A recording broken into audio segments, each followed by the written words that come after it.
Hey guys, it's Mark again. I hope that story of my music as well as my art and my copywriting have been helpful. I know we've been going through a lot of different pieces around the step 2 of the Passport's creativity system, which is belief. But it's because I believe it's really challenging to change that belief. At least in my experience talking to people, when I say what I've done, I hear people say that they don't feel like they're creative or they don't believe they're creative. It's felt like a hard argument to make. And so I want to present as many pieces and build the case kind of like a lawyer for why it's just a belief that can be changed. Because it's the kind of the crux of being creative is the belief of being creative. And so you have to be able to change that belief. And so I'm doing what I can to help you do that. So I got a few more things to share, and then we'll be moving on to actually knowing what the creative process is. The next thing I want to talk about is really how thoughts can have a physiological response on our bodies and activate different parts of our brain and have this kind of cascading effect. And so if you think about how if you're anticipating something that you're kind of nervous about doing, like getting up in front of a camera and trying to convince people to change their beliefs, maybe that can make you nervous, perhaps. You might feel a physiological response to just that thought alone. Even before you actually do it, your heart could raise, or does raise, mine does. And you get like maybe a dry mouth or sweaty. Is it hot in here?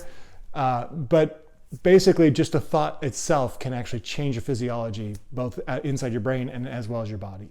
Similarly, your thoughts can also help you calm down. There's a lot of evidence now that shows the measured responses of people that can meditate or breathe deeply and have calming thoughts that will alleviate the stressful situation, lower the heart rate, and actually create a sense of calm. And so you have both sides where just a thought alone can activate different parts of our brain and our body to respond or change and do things differently.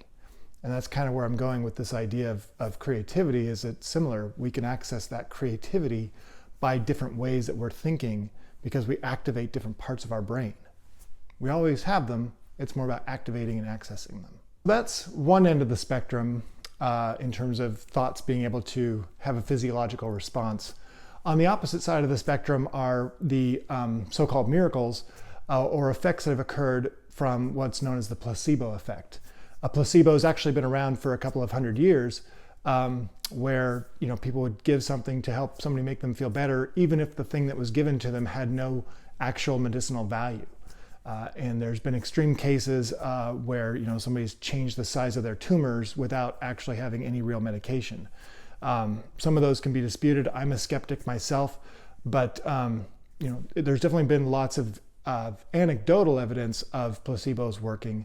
And then inside, there's also some more solid research around placebos as well. I want to share a little bit about that. One of the more famous studies, I think I even remember it as a kid, was a study actually done in 1962, I believe in Japan, where 13 boys who were known to be have allergic reaction to a plant, kind of like poison ivy.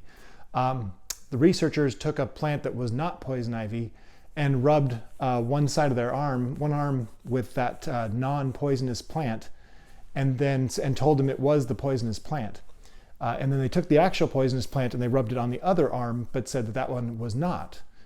The research showed that all 13 boys actually broke out in a rash on the non-poisonous side, and only 2 actually broke out on the side where there actually was poison put on their arm. So that was a perfect example of the belief actually having a physiological response directly. Just the skin itself responded to something based on a belief from the kids. So although a lot of these examples of placebos over time have been kind of fantastic or hard to believe, one of the reasons why the placebo effect kind of can't be dismissed is because of when drug companies try to test real drugs. You need a control group that has some kind of neutral situation so that they can measure the effects of the real drug. And so a lot of times they'll use the sugar pill or some kind of saline solution for like a shot to kind of be that control group. And again, the percentages of success with just the non-medicine are higher than they really should be. Even there should be no percentage.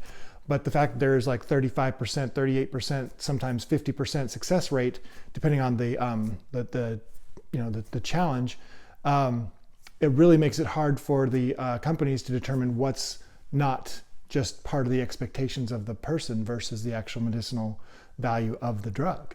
And so given that, what's this, trying to like really kind of hone in on this placebo effect in clinical trials, they've actually done additional experiments that show that even the shape or the color or the number of pills that are given to a patient will change the results. If the person that gives the pill is in a lab coat, that will change the result. These all have effects on the success rate of a pill that itself had no medicinal value in the first place. So it's clearly the brain participating in this with their expectations. If the pill's bigger, it's going to be more effective. If it's blue, it's going to help with sedation. If it's got a stripe, it just, versus a white pill, there's just a marked difference between the effects of non-medicinal values going on here.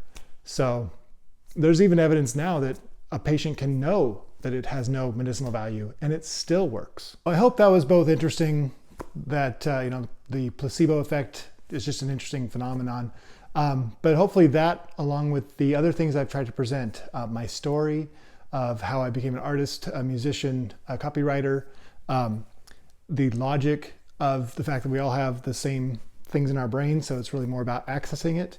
I tried to share why we believe we're not creative. There's good evidence of why we're not, even though we are.